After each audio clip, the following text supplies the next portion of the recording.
Hello hello good evening to all student Vijaya nursing ક્લાસીસમાં તમારું એકદમ હાર્દિક સ્વાગત છે. કેમ છો વિદ્યાર્થી મિત્રો?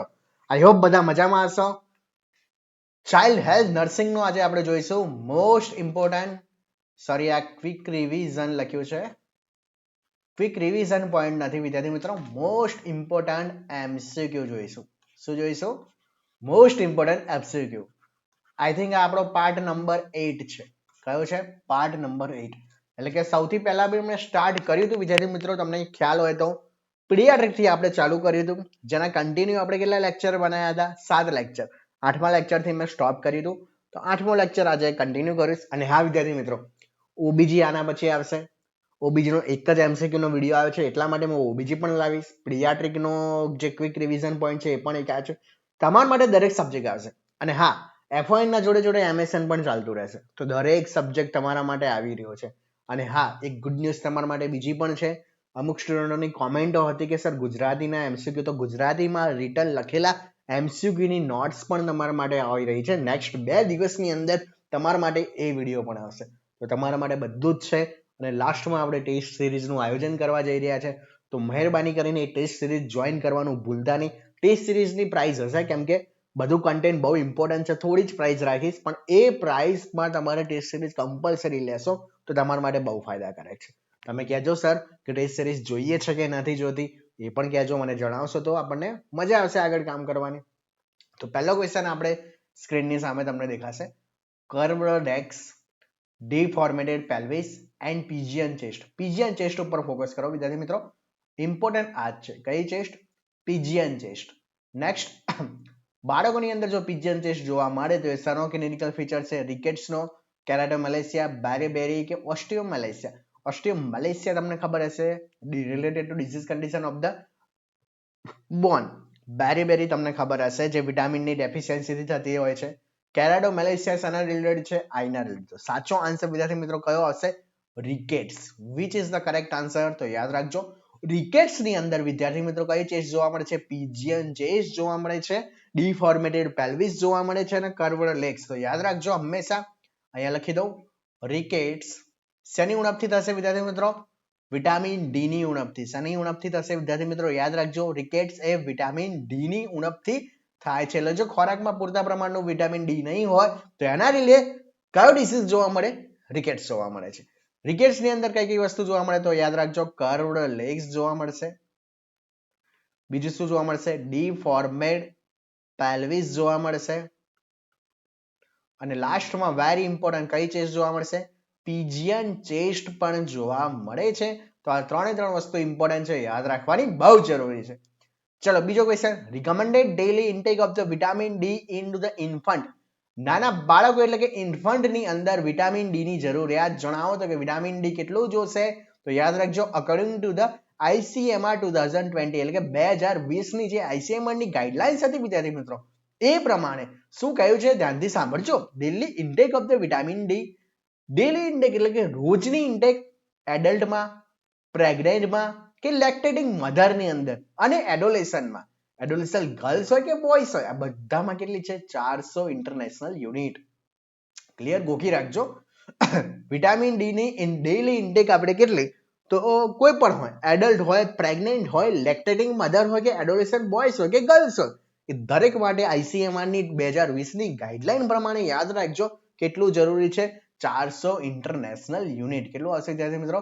400 ઇન્ટરનેશનલ યુનિટ. ચલો નેક્સ્ટ ક્વેશ્ચન.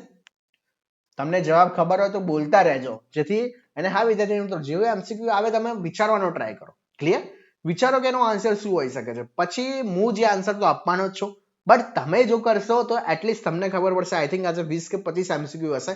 25 એમસીક્યુ તમારે નોટ પેન ની અંદર લખો, જો એમાંથી કેટલા સાચા પડે, જેથી તમને ખબર પડે કે તમારું નોલેજ કેટલું છે. એસેસમેન્ટ પોતાનું કરો, બીજાનું કર્યા કરતા પહેલા પોતાનું એસેસમેન્ટ કરશો વિદ્યાર્થી મિત્રો, જેથી તમને ફાયદો થશે. ઓકે, ચલો next. Deficiency of the thiamine. Thiamine એટલે B1 થશે. During the infancy may be cause, એટલે કે વિટામિન કયો? થિયામિન ની શું થશે? ડેફિશિયન્સીથી કયો રોગ થાય છે? તો ઇન્ફન્ટાઇલ સ્કર્વી. સ્કર્વી યાદ રાખજો વિદ્યાર્થી મિત્રો, વિટામિન સી થી થશે. સ્કર્વી શાનાથી થશે? વિટામિન સી થી. ઇન્ફેન્ટાઇલ પેલેગ્રા બધાને ખબર હશે શેનાથી થશે? વિટામિન કયું હશે? નિયાસિન થી થશે. રિકેટ્સ હમણાં જ બતાવ્યું કયું હશે? વિટામિન ડી થી થશે. જ્યારે last one is the infantile beri is the correct answer. એ શું આવશે વિદ્યાર્થી મિત્રો? થિયામીનની ડેફિશિયન્સીથી થતો રોગ જણાવો તો કયો આવશે? Infantile beri. સ્કર્વી એટલે વિટામિન સી, પેલેગ્રા એટલે નિયાસિન, રિકેટ્સ એટલે વિટામિન ડી અને last one is the very important થિયામીનની ડેફિશિયન્સી થતો રોગ જણાવો, એનું નામ જણાવો તો કયો આવશે? બેરી. કયું આવશે વિદ્યાર્થી મિત્રો? બેરી. ચલો next question, very important, very important, ધ્યાનથી રાખો. લાઈક કરો, કોમેન્ટ કરો, સબસ્ક્રાઇબ કરો. હજુ સુધી મારી ચેનલને સબસ્ક્રાઇબ નથી કરી તો પ્લીઝ સબસ્ક્રાઇબ કરી લેજો અને મારા વિડીયોને બને એટલો શેર કરજો તમારા મિત્રો સાથે. ગ્રુપ બનાવી દો, ગ્રુપની અંદર ડિસ્કશન કરો. ટેલિગ્રામની અંદર 2 દિવસ એટલે કાલ સાંજ સુધીમાં 110% પીડીએફ આવી જશે. ધ્યાનથી સાંભળજો. કેટલા? કાલે સાંજ સુધીમાં પીડીએફ આવવાની છે, તો ધ્યાન રાખજો. ટેલિગ્રામ ચેનલ જોઈન કરવાનું ભૂલતા નહીં અને ટેલિગ્રામની અંદર બધી પીડીએફ મળી જશે. ચલો next. In the following is the which is the richest source of the vitamin C? Vitamin C નો richest source જણાવો. શું આવશે? વિટામિન સી નો richest source જણાવો. જો મેં લખ્યું છે richest source of the vitamin C, all citrus fruit, citrus એટલે કે ખાટા fruit, and vegetable, those abundantly vitamin C like amla, orange અને લેમન. તો આ 3 વસ્તુ યાદ રાખજો. વિટામિન સી સૌથી વધારે શું આવશે? આમલાની અંદર, ઓરેન્જની અંદર અને લેમનની અંદર પ્રેઝન્ટ હોય છે. અને સૌથી વધારે તમને બધાને ખબર હશે વિટામિન સી શેની અંદર પ્રેઝન્ટ હોય વિદ્યાર્થી મિત્રો? આમલાની અંદર. તો જો લાઈમ તો નહીં આવે, કૌવા જામફળ પણ નહીં આવે, બનાના કેળા પણ નહીં આવે. બનાના એટલે શું? વિટામિન ડી મળે એમાંથી. અને લાસ્ટ વન ઇઝ ધ સાચો આન્સર કયો આવશે? આમલા. તો કે આમલાની અંદરથી શું મળે છે વિદ્યાર્થી મિત્રો? વિટામિન સી, અને it is the richest source. ચલો નેક્સ્ટ ક્વેશ્ચન. ચલો આ વસ્તુ સમજવાનું છે. Characteristic features in the child suffering from the chicken pox include except. એકને છોડીને બીજા બધા સાચા છે, બટ કયું કેરેક્ટરિસ્ટિક પૂછ્યું છે એ પણ ધ્યાન રાખો. કયું હશે? Chicken POX. તો જોઈ લઈએ ચિકન પોક્સ. હું તમને સમજાવી લઉં. તો યાદ રાખજો વિદ્યાર્થી મિત્રો, ચિકન પોક્સ ની અંદર શું જોવા મળશે? રેસિસ જોવા મળે છે. Appear first into the centre of the chest અથવા તો trunk, and in which the races appears followed by the specific sequence. કઈ સિક્વન્સ? તો પહેલા મેક્યુલ જોવા મળશે, પછી પેપ્યુલ વેસિકલ જોવા મળશે, પછી પેસ્ચ્યુલ જોવા મળશે અને સ્કેપ જોવા મળે છે. It is the known as the pleomorphism. very important. પ્લિયોમોર્ફિઝમ નું મીનિંગ જણાવો વિદ્યાર્થી મિત્રો. તમને પૂછે કે પ્લિયોમોર્ફિઝમ છે શું, તો યાદ રાખજો ચિકન પોક્સ ની અંદર રેસિસ જોવા મળે છે. કઈ જગ્યાએ? અપેરિયર ઇન્ટુ ધ ચેસ્ટ અથવા તો કઈ જગ્યાએ? ટ્રંકની અંદર. આના પછી જે rashes appear follow by the specific sequence, એટલે કે કઈ સિક્વન્સમાં? પહેલા મેક્યુલ, પછી કયો હશે? પેપ્યુલ, પછી કયો હશે? વેસિકલ, પેસ્ચ્યુલ અને સ્કેપ. તો આનું નામ શું આવશે? પ્લિયોમોર્ફિઝમ તરીકે ઓળખવામાં આવે છે. શાના તરીકે? પ્લિયોમોર્ફિઝમ તરીકે ઓળખવામાં આવે છે. એના પછી શું આવશે? સેન્ટ્રીપેટલ. સેન્ટ્રીપેટલ નો મીનિંગ શું? Races first appear into the કઈ જગ્યાએ? center of the body, then peripherally seen into the chicken pox. chicken pox ની અંદર હંમેશા યાદ રાખજો કઈ જગ્યાએ આવશે? center of the body ની અંદર સૌથી પહેલા જોવા મળશે. શું જોવા મળશે? races જોવા મળશે, જે અમે હમણાં કહ્યું એ પ્રમાણે. અને last one is the centrifugal, which races first appear into the peripheral, then center of the body like the seen into the small pox. તો દરેક વસ્તુ ખબર પડી. સ્મોલ પોક્સ હોય તો શું જોવા મળશે? ફર્સ્ટ અપીરિયર કઈ જગ્યાએ? પેરિફેરલી. એના પછી કઈ જગ્યાએ જોવા મળશે? સેન્ટર. ચિકન પોક્સ ની અંદર શું જોવા મળશે? ફર્સ્ટ અપીરિયર કઈ જગ્યાએ જોવા મળશે? Centre of the body and then the peripherally. Clear? આ બધી વસ્તુ નાની છે પણ ઇમ્પોર્ટન્ટ છે. ચલો હવે આના MCQ જોઈએ, સોલ્વ કરીએ કે કઈ વસ્તુ આપણે નેગ્લેક્ટ કરવાની છે, એક્સેપ્ટ કરવાની છે. તો કે distribution of the rashes is the centripetal manner. એકદમ સાચી વસ્તુ. First of the they appear on the face. ખોટી વસ્તુ છે. Usually rays are not found on the palm and the sole. ખોટી વસ્તુ, કેમ કે હમણાં જ કહ્યું ક્યાં જોવા મળશે? સેન્ટ્રલ થી લઈને ચાલુ થઈ જશે. First of the rash appear on the trunk. જો હમણાં જ લખ્યું હતું સેન્ટર ઓફ ધ ચેસ્ટ અથવા ટ્રંકમાં જોવા મળશે, તો આ પણ વસ્તુ સાચી વસ્તુ જોવા મળશે. ઓકે, તો સાચો આન્સર કયો આવશે? First all they appear on the face. તો ક્યારે? યાદ રાખજો અપીયર ઓન ધ ફેસ ઉપર અપીયર શરૂઆતના તબક્કે તો નહીં જ થાય. તો ક્લિયર? આ વસ્તુ આઈ થિંક બધાને ક્લિયર થઈ ગઈ હશે, ખબર પડી ગઈ. ચલો નેક્સ્ટ ક્વેશ્ચન ફટાફટ આપણે જઈએ રહ્યા છે. Which of the following communicable disease is the also term as the rubella? રૂબીલા તરીકે કયા કોમ્યુનિકેબલ ડિસીઝ ને આપણે ઓળખવામાં આવે છે? બધાને ખબર હોવી જોઈએ. સાચો આન્સર કયો આવશે? રૂબીલા તરીકે કોને ઓળખવામાં આવે છે? મીઝલ્સ આવશે. કયો આવશે વિદ્યાર્થી મિત્રો? મીઝલ્સ. એટલે યાદ રાખજો, કોમ્યુનિકેબલ ડિસીઝ એવો એને રૂબીલા તરીકે પણ ઓળખવામાં આવે તો કયો આવશે? મીઝલ્સ. ચલો, મીઝલ વેક્સિન ને આપણે કેટલા ટેમ્પરેચર સ્ટોર કરીશું? 2 થી 8 ડિગ્રી સેલ્સિયસમાં, રૂમ ટેમ્પરેચરમાં, 0 સેલ્સિયસ કે -20 ડિગ્રી સેલ્સિયસ. તો તમને બધાને ખબર હોય છે મીઝલ વેક્સિન ને +2 to +8 ડિગ્રી સેલ્સિયસ આપણે સ્ટોર કરવાનું હોય છે. ચલો next. After the administration of the measle vaccine ક્યારે આપવાની હોય છે વિદ્યાર્થી મિત્રો? 9 મંથે હોય છે ને? યસ ઓર નો બોલો, કોમેન્ટ કરતા રહેજો. ઇમ્યુનિટી ડેવલપ એટલે કે જ્યારે પણ મીઝલ વેક્સિન આપીએ ત્યારે ઇમ્યુનિટી ક્યારે ડેવલપ થાય છે? 9 મંથ સાચું છે કે ખોટું કોમેન્ટમાં જણાવજો. મીઝલ્સ 9 મંથે અપાય કે નહીં વિદ્યાર્થી મિત્રો? બોલજો. After administration of the measle vaccine, જેવી મીઝલ વેક્સિન આપીએ તો કઈ ઇમ્યુનિટી ડેવલપ થાય છે? સોરી, ક્યારે ઇમ્યુનિટી ડેવલપ થશે? બીજા દિવસે ખોટી વસ્તુ, 11 થી 12 દિવસે સાચી વસ્તુ છે, 1 મંથ તો કઈ કામનું જ નહીં, ઇમિડિયેટલી તો થાય જ નહીં. તો યાદ રાખજો, સાચો આન્સર કયો આવશે વિદ્યાર્થી મિત્રો? 11 થી 12 માં દિવસે જોવા મળે. કેટલા દિવસે? 11 થી 12 માં દિવસે વસ્તુ આ જોવા મળે. એટલે કે 11 થી 12 દિવસ પછી વેક્સિન કરે આપ્યા પછીના કેટલા દિવસ વિદ્યાર્થી મિત્રો? 11 કે 12 દિવસ પછી આ વસ્તુ તમને જોવા મળશે. શું જોવા મળશે? એની ઇમ્યુનિટી ડેવલપ થશે. In following which communicable disease is the also known as the germinal measles? હમણાં જ મેં તમને શાનું શીખવાડ્યું હતું? શાનું શીખવાડ્યું હતું વિદ્યાર્થી મિત્રો? રૂબીલા. રૂબીલા માટે કયું આવતું હતું? મીઝલ્સ આવતું હતું. હવે કયું આવશે વિદ્યાર્થી મિત્રો? It's a very important. આમાં પણ કયું આવશે? જર્મલ મિઝલ તરીકે કોને ઓળખવામાં આવે છે? રૂબેલા. એનો એ જ ક્વેશ્ચન છે, ખાલી ટ્વિસ્ટ કરીને મૂક્યો છે. જો આમાં શું હતું વિદ્યાર્થી મિત્રો? ફરીથી જોઈ લઈએ. Which is the communicable disease is also termed as the rubella? અને આમાં શું પૂછ્યું છે? Which is the known as the German measles? Both are the equal. measles को के rubella को याद રાખજો. ચલો નેક્સ્ટ.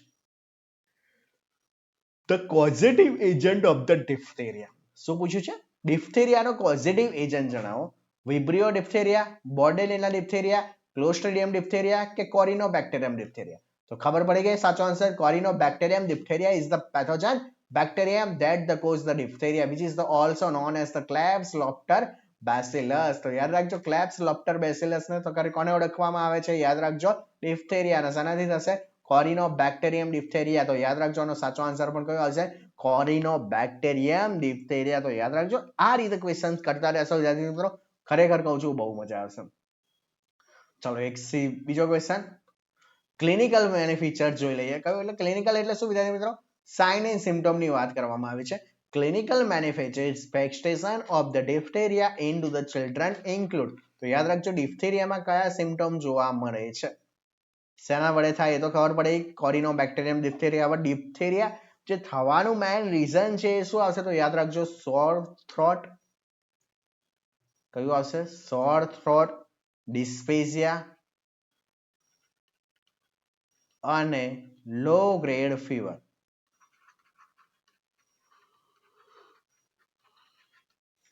તો યાદ રાખજો, આનો સાચો આન્સર ખબર પડે કે ક્લિનિકલ મેનિફેસ્ટેશન ઓફ ધ ડિફ્થેરિયા ની અંદર સોર થ્રોટ, ડિસ્પેઝિયા અને લો ગ્રેડ ફીવર જોવા મળે છે. Pseudo membrane into the posterior pharynx originated by the which bacteria? યાદ રાખજો, જે સ્યુડો મેમ્બ્રેન હશે એ જે પોસ્ટિરિયર ફેરેન્ક્સ ની અંદર કોના વડે ઓરિજિનેટ, એટલે કયા બેક્ટેરિયા વડે ઓરિજિનેટ થાય છે? તો યાદ રાખજો, કયા બેક્ટેરિયા વડે થશે બધાને ખબર હોવી જોઈએ. Which one is the correct answer? તો યાદ રાખજો, ક્લોસ્ટ્રીડિયમ. કયું આવશે? ક્લોસ્ટ્રીડિયમ. ડિફ્થેરિયા કે ટીટેની? બોલો ફટાફટ. Which one is the correct answer? Which one is the correct answer? તો યાદ રાખજો, ડિફ્થેરિયા એટલે કે ક્લોસ્ટ્રીડિયમ. ડિફ્થેરિયા ઇઝ ધ કરેક્ટ આન્સર. ચલો next. The test which is the performed to find out the whether a person is the immunized or the not against the diphtheria. એવો કયો test છે જેથી ખબર પડે કે આપણે ડિફ્થેરિયા સામે વેક્સિન લીધી છે કે નથી લીધી? તો સાચો આન્સર જોઈ લઈએ. પહેલા જો કયો હશે? Widal test. શેના માટે છે? It is the agglutination test and it is the use for the diagnose the typhoid fever. શેના માટે? ટાઇફોઇડ ફીવર માટે વિડાલ ટેસ્ટ. ડિક ટેસ્ટ શેના માટે આવશે? Diagnose the scarlet fever. Schick test શેના માટે આવશે? Diagnose the diphtheria. તો સાચો આન્સર મળી ગયો. ડિફ્થેરિયા માટે કયો આવશે વિદ્યાર્થી મિત્રો? સિક ટેસ્ટ આવશે. કયો ટેસ્ટ આવશે? સિક ટેસ્ટ એટલે કે ઓપ્શન સી. આપણે તમારો આન્સર કેવો આવશે? Option she is the correct answer option C એટલે કે કયો ટેસ્ટ આવશે? સિક ટેસ્ટ. યાદ રાખજો વિદ્યાર્થી મિત્રો, વેરી ઇમ્પોર્ટન્ટ છે. નેક્સ્ટ એના પછી મેન્ટોક્સ ટેસ્ટ બધાને ખબર હશે. It is the diagnose the tuberculosis. ચલો ફરીથી વિડાલ ટેસ્ટ વિદ્યાર્થી મિત્રો, diagnosis the typhoid fever. Dick test શાના માટે? સ્કાર્લેટ ફીવર. સિક ટેસ્ટ શાના માટે? ડિફ્થેરિયા માટે. મેન્ટોક્સ ટેસ્ટ શાના માટે? ટ્યુબરક્યુલોસિસ માટે. ચલો નેક્સ્ટ. કઈ એજમાં બાળક પ્રોડ્યુસ કરશે બાય સિલેબસ એટલે કે બે વસ્તુ? મામા, બાબા, દાદા, કાકા, મામા, ચાચા બધું બોલતું રહેશે. કેટલા મહિના વિદ્યાર્થી મિત્રો? બોલો બોલો ફટાફટ બોલજો. સાચો આન્સર કયો આવશે વિદ્યાર્થી મિત્રો? 9 મહિનાનું બાળક થાય ત્યારે યાદ રાખજો, 9 મહિનાનું બાળક થશે એટલે શું? બાય સિલેબસ વર્ડ બાબા, મામા, મામા, દાદા એવું બોલતું ચાલુ કરી નાખશે. Following which is the vitamin is the also term as the anti infective. 1000 વખત શીખવાડ્યું છે, કયા લેક્ચરમાં પણ હતું. એન્ટી ઇન્ફેક્ટિવ તરીકે વિટામિન એ યાદ રાખજો. કયું આવશે? અમુક ક્વેશ્ચન તો એવા છે ને વિદ્યાર્થી મિત્રો જે હવે સીધા તમને ગોખાઈ જવા જોઈએ કે ચલો એન્ટી ઇન્ફેક્ટિવ વિટામિન ઘણી વખત વિજય નર્સિંગ ક્લાસીસમાં ભણ્યા જ છે, તો ભણ્યા છો તો લખવામાં શું જોર આવે છે? લખી જ દેજો. ચલો ન્યૂબોર્ન બેબીની અંદર અપગાર સ્કોરિંગ મેથડ આપણે ક્યારે ચેક કરવાની? યાદ રાખજો, અપગાર સ્કોર હંમેશા 1 મિનિટ અને 5 મિનિટ પછી, આપણે જન્મ થયા પછીના શરૂઆતની 1 મિનિટ અને 5 મિનિટ પછી આપણે શું ચેક કરીશું? અપગાર સ્કોર ચેક કરવાનો છે. જો ન્યૂબોર્ન નો અપગાર સ્કોર જોઈ લો. અપગાર સ્કોર એટલે કે physiological assessment should be done at ક્યારે કરીશું? 1 મિનિટે અને 1 મિનિટે કર્યા પછી એના 5 મિનિટ પછી આપણે જોઈશું બર્થ થયા પછી, અને જો નેસેસરી લાગતી હોય તો એવરી 15 એટલે sorry should be done at the 15 minute એટલે 1 મિનિટમાં આપણે તમે જોયું, છતાં પણ તમને એવું લાગી રહ્યું છે કે ના હજુ એની જરૂર છે, તો આપણે શું ઓબ્વિયસલી 15 મિનિટે આપણે કરી શકીએ છીએ. First action of the CHO હોય કે ડોક્ટર હોય after the અથવા તો નર્સ હોય, baby is the performing the suctioning while the head is the coming out એટલે કે જ્યારે પણ બાળકનું હેડ બહાર આવે છે તો સૌથી પહેલા આપણે સક્શનિંગ કઈ જગ્યાએ કરીશું? With suctioning is the first done into the mouth then the nose. યાદ રાખજો સૌથી પહેલા સક્શનિંગ ક્યાં કરીશું? માઉથ ની અંદર અને નોઝ. એનું રીઝન શું આવશે વિદ્યાર્થી મિત્રો? Due to chances of the prevention of the aspiration. First assessment of the CHO after the birth of the baby is the observe initiation of the respiration. યાદ રાખજો બંને ક્વેશ્ચન બહુ ઇમ્પોર્ટન્ટ છે. પહેલું અસેસમેન્ટ શું એઝ એ નર્સ આપણું શું check કરીશું? ઓબ્ઝર્વ કરીશું. શું ઓબ્ઝર્વ કરીશું? ઇનિશિએશન ઓફ ધ રેસ્પિરેશન એટલે કે રેસ્પિરેશન સ્ટાર્ટ થયા છે કે નહીં એ આપણું પહેલું કામ. ફર્સ્ટ એક્શન ની અંદર કઈ જગ્યાએથી સક્શનિંગ કરીશું? માઉથ ની અંદરથી, અને પછી ક્યાંથી? નોઝ થી. એનું રીઝન શું? એસ્પિરેશન ને પ્રિવેન્ટ કરવા માટે. અપગાર સ્કોર ક્યારે કરીશું? 1 મિનિટ અને 5 મિનિટના આફ્ટરમાં. જો છતાં પણ જરૂર લાગે તો 15 મિનિટે પણ આપણે ખરફરી કરી શકીએ છીએ. સમજણ પડે છે કે નહીં? બોલતા રહેજો. Next, the scoring method which is the used for the assessing the newborn for the physiological condition. બધાને ખબર છે partograph, Apgar score, complete blood examination કે GCS. અપગાર સ્કોર આપણો સાચો આન્સર. કયો સ્કોર આવશે?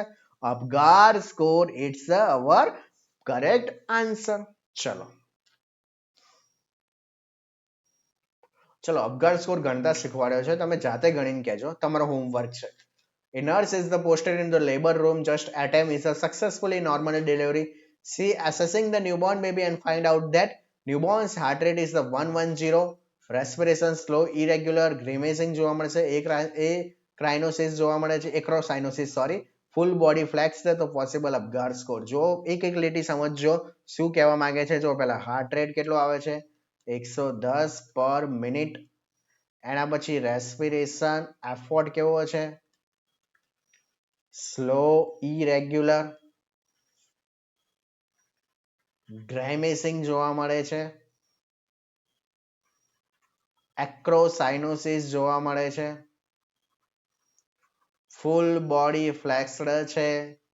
તો બોલો બોલો સાચો આન્સર. આ બધું કામ તમારા માટે આપું છું.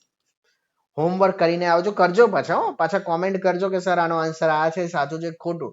કેમ કે મને શું ખબર તમે સાચું કહો છો ખોટું કહો છો, તો મહેરબાની કરીને આનો આન્સર તમે કહેજો. કેમ કે અપગાર સ્કોર એકવાર વાંચી લેજો જાતે.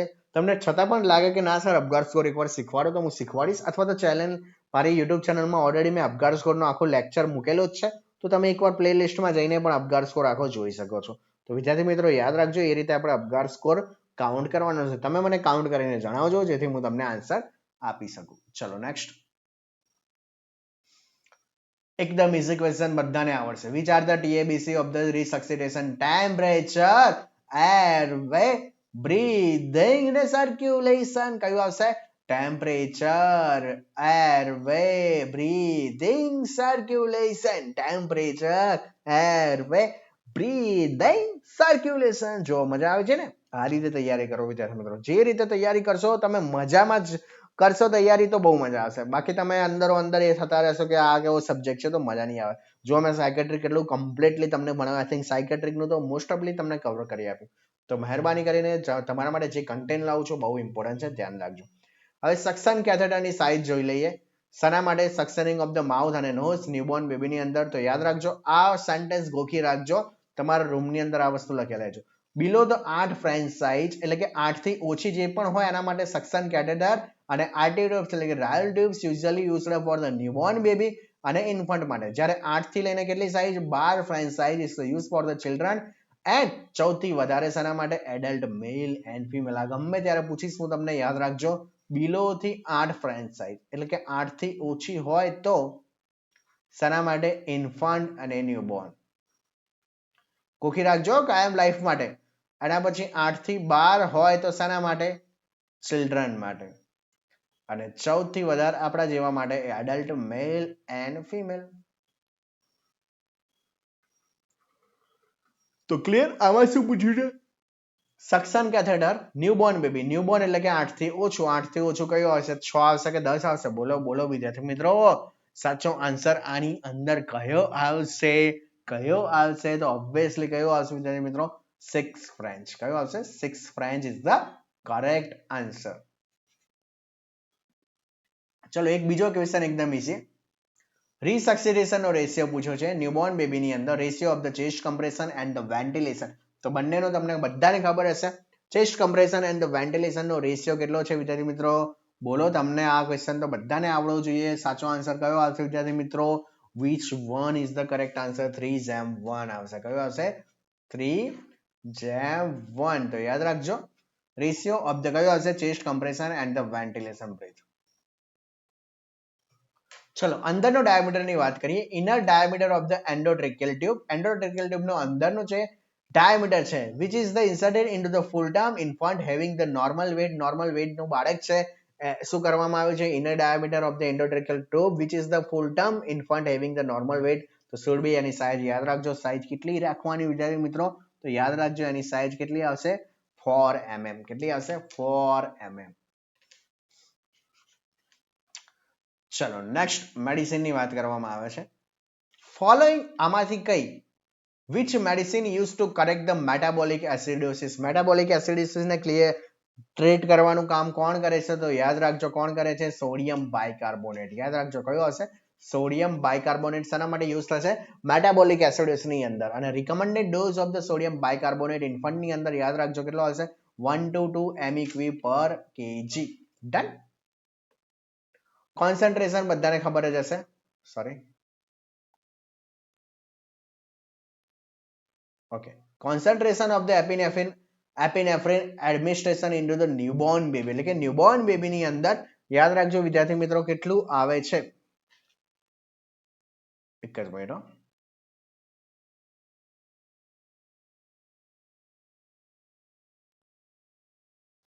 Okay.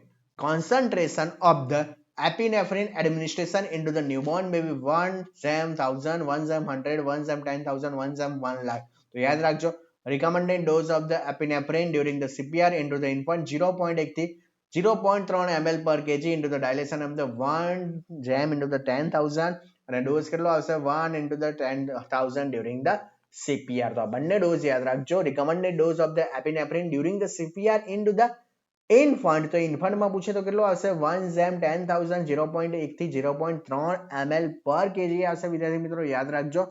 જ્યારે એડલ્ટ ની અંદર પૂછે તો 1 gram 1000. તો આની અંદર યાદ રાખજો ન્યૂબોર્ન બેબી પૂછ્યું છે વિદ્યાર્થી મિત્રો. શું પૂછ્યું છે? ન્યૂબોર્ન બેબી ની અંદર. તો ન્યૂબોર્ન બેબી ની અંદર યાદ રાખજો 1 gram 10,000. ભૂલતા નહીં. કેટલો હશે? 1 gram 10,000 બાળકની અંદર કહું છું. સોરી, ન્યૂબોર્ન બેબી ની અંદર. જ્યારે એડલ્ટ અને ચિલ્ડ્રન ની અંદર કેટલો હશે? 1 gram 1000 during the CPR. ચલો નેક્સ્ટ ક્વેશ્ચન. આમાંથી the features which are the assess the Apgar score include following the action. Apgar score માંથી કયું નીચેનામાંથી નથી? A એટલે appearance, P એટલે કે પલ્સ રેટ, G એટલે કે ગ્રીમેશ, A એટલે કે એક્ટિવિટી અને R એટલે શું આવશે? Respiratory effort. તો જો આમાંથી કઈ વસ્તુ નથી? મેકોનિયમ પહેલું જ નથી. હાર્ટ રેટ છે, કલર ઓફ ધ બોડી છે જ અપીયરન્સમાં, મસલ ટોન ગ્રીમેશ ની અંદર છે. તો which was is the correct answer? Meconium passed or not is the not included into the શેની અંદર? અપગાર સ્કોર. અને યાદ રાખજો અપગાર સ્કોર ની અંદર રેસ્પિરેટરી એફર્ટ જોવાનું હોય છે, રેટ જોવાનું નથી હોતું. A baby is the considered as the normal if the Apgar score. Apgar score કેટલો હોય તો આપણે ઇન્ડિકેટ કરી શકીએ કે newborn baby is the normal. તો યાદ રાખજો નોર્મલ કેટલું હશે? More than 8. યાદ રાખજો મોર ધેન 8 એટલે કે 8 થી વધારે હોય તો શું કરીશું? Apgar score is the complete. If the birth weight of the newborn baby is the 3 kg, then on the 5th day of the weight will be. જન્મ સમય કેટલો છે? 3 kg. તો કે 5મા દિવસે કેટલું થશે? તો જોઈ લો. After the birth weight of the newborn baby will the decrease. કેટલો થઈ જશે? Decrease about the કેટલો હશે? 10% of the birth weight. કેટલો થઈ જશે? 10% ઓછું થઈ જશે. કેટલા દિવસની અંદર? 7 થી 10 દિવસની અંદર. અને we can regain the 10 to 15 દિવસની. એટલે કે 10 થી 15 દિવસે પાછું જેવું હતું એવું થઈ જશે. કે બાળક જન્મે કેવું થશે? જન્મ પછી 10% કેવું થઈ જશે? લોસ થશે. 10% એટલે એક્ઝામ્પલ લઈ લો. આમાં કેટલું છે? 3 kg એટલે કે 3000 ગ્રામની અંદરથી 10% એટલે કે એટલું કટ કરશો? 300. 10% 3000 ના એટલા બચ્યા કેટલા? 2700 ગ્રામ. તો યાદ રાખજો ન્યૂબોર્ન બેબીની અંદર બેબીનું વેટ 3 કિલોગ્રામ છે એટલે કે 3000 ગ્રામ છે. 5મા દિવસે કેટલું થઈ જશે વેટ? તો યાદ રાખજો ન્યૂબોર્ન બેબી 10% બર્થ વેટ તો ઓછું થઈ જ જશે શરૂઆતના 6 દિવસની અંદર. તો આમાં કેટલું ઓછું થશે? 10% એટલે કે 2700 ગ્રામ. 2700 ગ્રામને કન્વર્ટ કરો એટલે કે 2.7 કિલોગ્રામ. તો સાચો આન્સર આપણો કેટલો આવશે? 2.7 કિલોગ્રામ. ગણતા આવડ્યું કે નહીં? યાદ રાખજો ન્યૂબોર્ન બેબી જન્મે એનું જેટલું વેટ હોય એના કેટલા 5 કે 6 દિવસની અંદર તો એનું વેટ કેટલું થઈ જશે? 10% એનું કમ્પન્સેટ એટલે કે ઓછું થઈ જશે. તો યાદ રાખજો આ રીતે 10% એના કાઉન્ટ કરવાના અને 7 થી 10 દિવસની અંદર તો વિદ્યાર્થી મિત્રો શું થઈ જશે? જેવું પહેલા જેવું હતું એવું થઈ જશે. તો ડન. ખબર પડી કે નહીં વિદ્યાર્થી મિત્રો? આજનો લેક્ચર કેવો લાગ્યો? કોમેન્ટ કરજો. કોમેન્ટ બહુ ઓછી આવે છે. કોમેન્ટ કરો વિદ્યાર્થી મિત્રો જેટલે મને મોટિવેશન મળે. Please comment. તમે જુઓ છો વિદ્યાર્થી મિત્રો તમારી કોમેન્ટ હોય છે એ પ્રમાણે જો MSN હું ચાલુ કરી દઈશ. તમારી જેટલી પણ ફરમાઈશ છે બધું આવી જશે. ટેસ્ટ સિરીઝ પણ આવવાનો છું પણ ટેસ્ટ સિરીઝમાં થોડું તમારે ખર્ચો કરવો પડશે કેમ કે મહેનત વધારે હોય છે અને ટેસ્ટ સિરીઝ બહુ ઇમ્પોર્ટન્ટ છે. બધા ક્વેશ્ચન બધા માટે રાખવાના હોય છે. ધેટ્સ વાય કોમેન્ટ કરતા રહો જેથી મને ખબર પડે તમારે શું નેક્સ્ટ કન્ટેન્ટ જોઈએ છે. MCQ સિરીઝ ચાલે છે, ટાર્ગેટ સિરીઝ. જો હું તમને બધી સમજાવી દઉં આપણા વિજયા નર્સિંગ ક્લાસીસમાં કઈ કઈ વસ્તુ ચાલે છે હું આજે તમને ડિટેલ કહી દઉં. જો એમાં એક ટાર્ગેટ સિરીઝ ચાલે છે. કઈ સિરીઝ ચાલે છે? Target series. અહીંયા લખી દો. કઈ સિરીઝ? Target series. એમાં શું આવશે? Subject wise MCQ plus quick revision point. Subject wise હો. આ ફાસ્ટ ટ્રેક ટાર્ગેટ સિરીઝ. અને બીજી કઈ આવશે? Fast track series. Fast track સિરીઝની અંદર ઓલ સબ્જેક્ટ MCQ. તો બસ આ બે વસ્તુ આપણી ચેનલમાં ચાલી રહી છે. એ ઉપરાંત શોર્ટ સિરીઝનો વિડીયો એક જ છે પણ તમારો એટલો બધો શું કહેવાય મોટિવેશન કહેવાય ને કે કોઈનો જોયો નથી એટલો બધો. એક જ વિડીયો હજુ મૂક્યો છે. તમારે જોઈએ તો હું થોડા દિવસની અંદર 10-12 કેટલા વિડીયો તો લાવીને જ મૂકીશ. તો વિદ્યાર્થી મિત્રો આજના માટે આટલું જ. મળીએ બીજા લેક્ચરમાં. ત્યાં સુધી મને રજા આપો. Thank you all student.